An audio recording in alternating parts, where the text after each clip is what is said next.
Well, Emilia, congratulations on the film. Before we start talking about it, I gather you're filming in Canada. How long are you there for?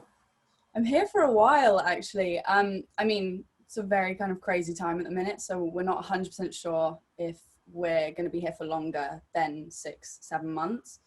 But right now I'm here until about March time. It's a lot of fun. It's weird filming in a pandemic. It's kind of like we're in an episode of Black Mirror, because you kind of walk onto set and everyone's got all this gear on.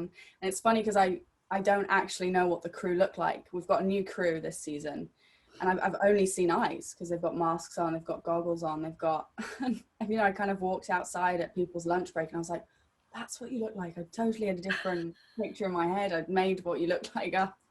But it's fun. It's nice to see the cast again. You say this season, am I right in thinking that this is season 2 of Locke and Key? Yes.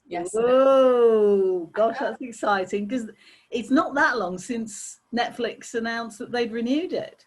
Yes, yeah, quick turnaround. We were actually meant to start filming in May, but because of COVID, we had to push it a little bit.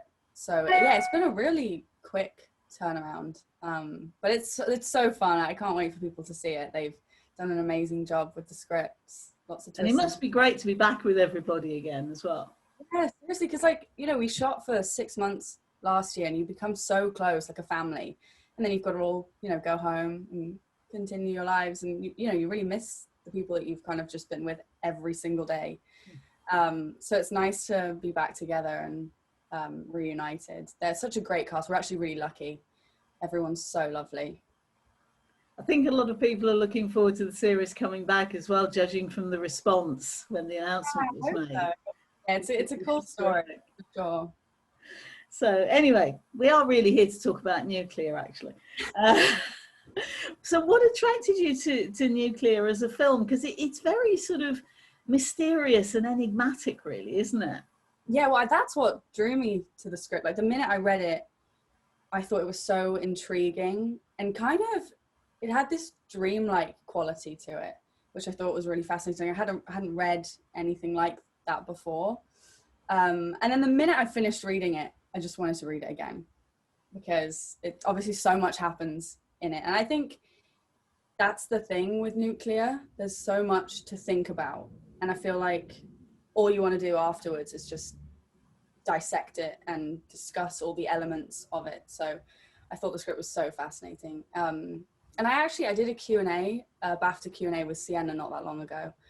And after the film, people kind of coming up to us saying, I need to watch it again. I need to watch it again. And they just wanted to talk about it, what their take was, what, you know, that person's take was. So I think that's, you know, basically what drew me to the role, because the script was just so amazing. And your character is hardly ever off the screen as well. I mean, was that one of the reasons why you decided to say yes to it? Simply because it all sort of centered around you? No pressure for you, of course. I just, yeah, to be honest, I thought it would be a challenge, and I love a challenge. And I did, like, when I auditioned, I met Catherine, and I just felt like I was in such safe hands with Catherine. She's an incredible director. So the minute I met her, I was like, oh, I want to do this project. I want to work with her. I want to build this character together. And that's what we did. We met up before filming. And Catherine's got these amazing exercises, which I hadn't really done before. You know, I'd prep in my own way, but I'd never kind of done exercises. And she had some brilliant ones. My favorite one, which I've actually used on other projects after nuclear, because I love it so much and I think it's so helpful, is this wallpaper. So you get this roll of wallpaper and you basically map your character's emotional journey. So because Emma's obviously in the film a lot and she undergoes, you know, a character transformation, she has a lot of emotions to show.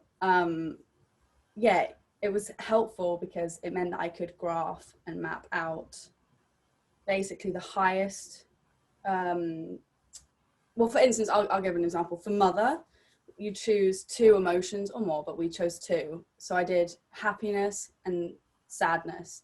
So then on the graph, you put the scene with the highest amount of happiness, which would be probably the one when we're asleep we're laughing in bed about sleep talking. And then the lowest point of sadness, which would be when I'm on the phone to my dad. And so it meant that throughout the script, if I wanted to show happiness, I had to wait to show that amount of happiness. And if I wanted to show sadness, I had to wait for that scene to show the most sadness. And I meant that those scenes were extra powerful, and it meant that you didn't kind of peak too early. So I wasn't nervous because Catherine's so amazing. So I wanted to do the role so much. That's interesting, because I suppose also if you're not shooting in sequence, and most of the time you don't, you've actually got something to go back to and refer to. For sure. Yeah, it was super helpful. It just means that you've got the whole film mapped out, so you know where you stand. There's one thing that goes through the film quite strongly, and that's domestic violence. I mean, we see it from the start, but it's something that constantly haunts Emma. I wondered if that was something that you looked into as part of your research for the part. No, I just thought it was interesting because normally you see parents abusing children, and you don't often see children abusing parents. So that was something that I thought was very interesting and unique to the script. And Ollie's incredible. I just have to say it. Ollie's so good. Like when he was on set, and he's horrible. He's the nicest person, right? And then suddenly they say action, and you're like, oh my God. He just changes. Yeah, changes, exactly. And he did this because I read with a couple of other brothers, but I didn't read with Ollie before we started shooting. And they were kind of, big and aggressive and loud, and they were incredible. But then, on set, Ollie would just do these smiles and these weird, like, he was just so kind of internal, and it was so scary. So he did an incredible job. But yeah, it was something that I didn't, for me, I didn't really research a lot because I just wanted to play in the moment, because I didn't know what Ollie was going to do at any point in time, because he was so kind of, which I thought was exciting for me, because it just meant that I was living in the moment. Like I just was reacting to what he was doing. Some of the exteriors that you did for the film were, well, should we say they look kind of cold and unpleasant? I mean, those tunnels that are part of the disused nuclear power station. And there's one moment when we can actually see your breath. So it obviously was very, very cold in there. It was very chilly. I mean, we did shoot in, the beginning of summer, but obviously in Wales. So you don't get the nice warm summers that everyone else gets, kind of. So it was chilly. The tunnels were incredible. That was such an amazing location. We had to be careful though, because they said that there might still be remnants of like mustard gas, so we had to make sure that we wore like these thick boots and things. It was a cool location for sure. All the locations were so beautiful. My grandparents live in Wales. They live like an hour from where we shot. So yeah, it was nice kind of feeling at home. And it was so beautiful. I'd never shot in Wales, so I really enjoyed that. And it was such a cool location. Like Trallsfynydd is very eerie, in my opinion. It's beautiful, but it's also eerie because of the big power station. It's so beautiful, but when you're near and around the power station, it's kind of, you get a weird feeling. It's odd. Gosh, that's strange. I guess simply because it's deserted. Yeah. And of course, you have a lot of scenes with George MacKay in the film. In fact, all of his scenes in the film are with you. He doesn't act with anybody else. So I wondered how the two of you got on. And before you answer that, I should say I've already spoken to George and I asked him the same question. So no pressure. I love George. Oh, me and George, we get on so well. I loved filming with him. He's the nicest guy. He's so kind. He's so caring. He's such a gentleman too. We did this scene when he had to jump into the freezing cold lake, and he did it twice. And then he got out of the freezing cold lake and dried off and asked if people needed help carrying any bags, because we were doing like a unit move. And I was just like, oh my gosh, he was so, so kind. He was always, checking if anyone needed anything. He makes the best cup of tea. And yeah, we actually live around the corner from each other, so we've met up for pasta and to go to the cinema a couple times. Yeah, I love George. He's amazing. He's great. Now, the last time we spoke to each other, of course, we were talking about Horrible Histories, which is a very different film, a comedy with a big cast. And this time in Nuclear, you're in something a lot smaller. I mean, the cast is only, what, about half a dozen people? Mm-hmm. So, and of course, it's much more serious as well. I wondered which you felt the most comfortable with. I'd say I actually felt the most comfortable doing Nuclear. I think, well, that's kind of what drew me to Horrible Histories, is the fact that I actually haven't really done many comedies. I'm always playing the roles that are for me, or like crying, or, you know, acting scared and things. So when Horrible Histories came up, I was like, you know what?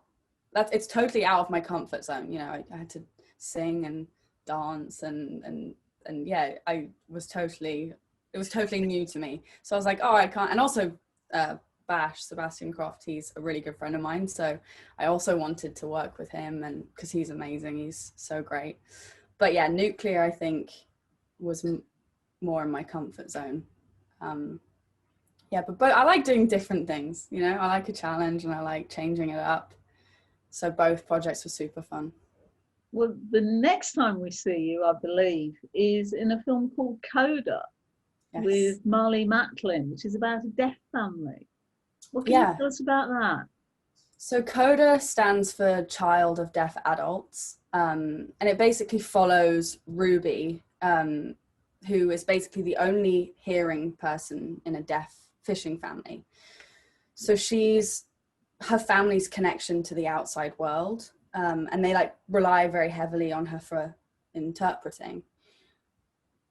Basically, she develops a crush for a boy at school, and he joins the choir. So then Ruby decides to join the choir, only to find out that she actually falls in love with singing, and she's very good at it. So it's kind of a coming of age story, because the one thing that Ruby's good at, her family can't be part of.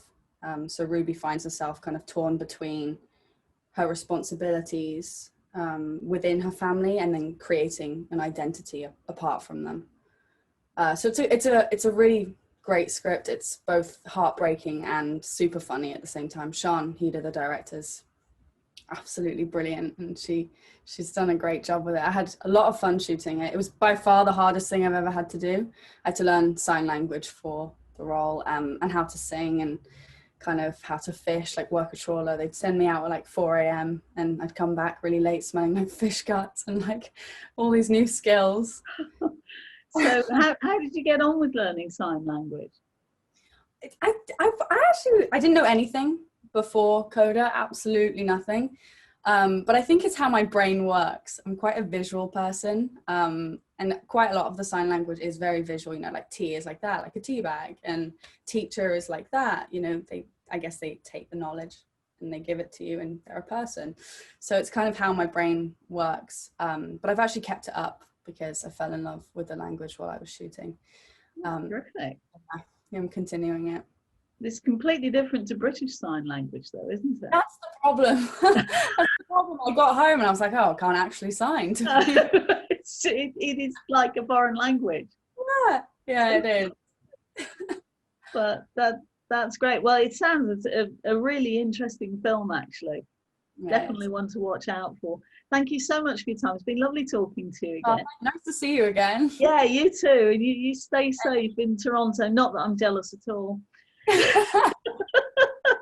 Thanks very much indeed. Today. Cheers.